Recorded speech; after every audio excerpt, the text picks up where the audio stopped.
My zeal has consumed me, because my enemies have forgotten your words. Your word is very pure, therefore your servant loves it. I am small and despised, yet do not forget your precepts. Your righteousness is an everlasting righteousness, and your law is truth. Trouble and anguish have overtaken me. Yet your commandments are my delights. The righteousness of your testimonies is everlasting. Give me understanding, and I shall live.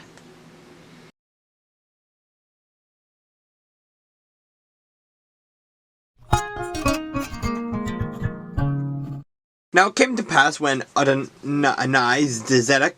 king of Jerusalem, heard how Joshua had taken Ai and had utterly destroyed it, as he had done to Jericho and its king, so he had done to Ai and its king, and how the inhabitants of Gibeon had made peace with Israel and were among them, that they feared greatly, because Gibeon was a great city, like one of the royal cities, and because of it was greater than Ai, and all its men were mighty. Therefore Adonizedek, king of Jerusalem, sent to Hoham, king of Hebron, Puram, king of Jarmuth, Japhia, king of Lachish, and Debir, king of Eglon, saying, Come up to me and help me, that we may attack Gibeon, for it has made peace with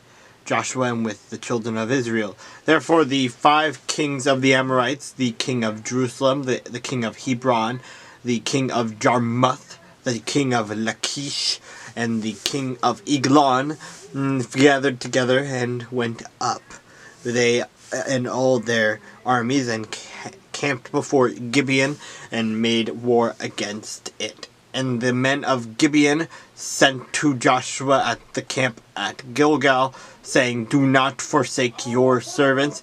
Come up to us quickly, save us, and help us, for all the kings of the Amorites who dwell in the mountains have gathered together against us. So Joshua ascended from Gilgal, he and all the people of the war with him, and all the mighty men of valor.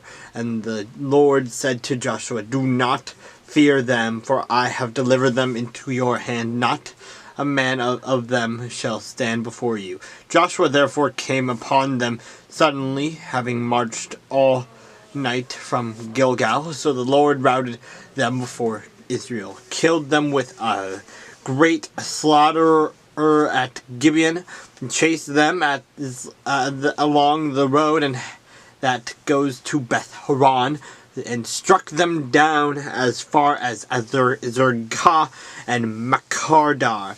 And it happened as they fled before Israel and were on the descent of Beth Horon, that the Lord cast down large hailstones from heaven on them as far as Azekah, and they died. There were more who died from the hailstones than the children of Israel, killed with the sword. Then Joshua spoke to the Lord in the day when the Lord delivered up the Amorites before the children of Israel, and he said in the sight of Israel, Sun, stand still over Gibeon, and moon in the valley of Aijalon.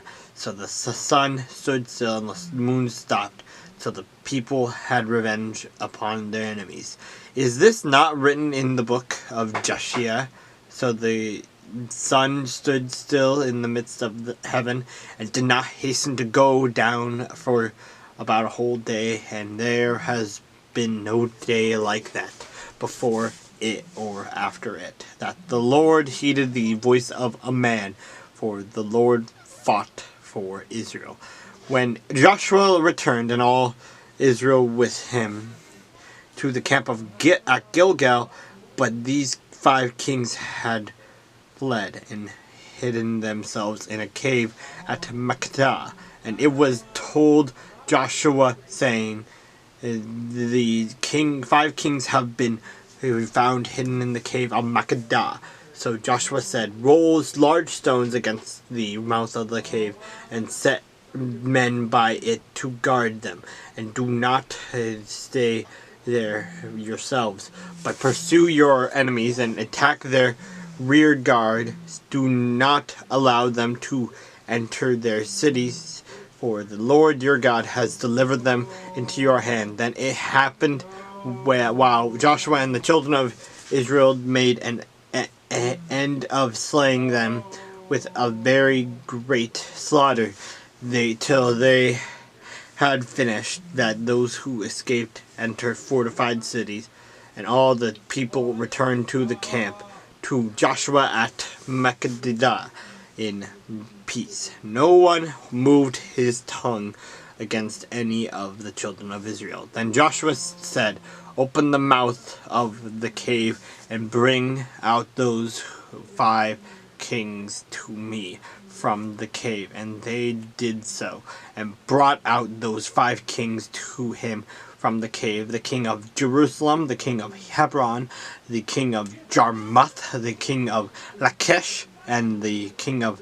Eglon. So it was, when they brought out those kings to Joshua, that Joshua, for all the men of Israel, and said to the captains of the men of war who went with him, come near, for put your feet on the necks of these kings. And they drew near and put their feet on their necks.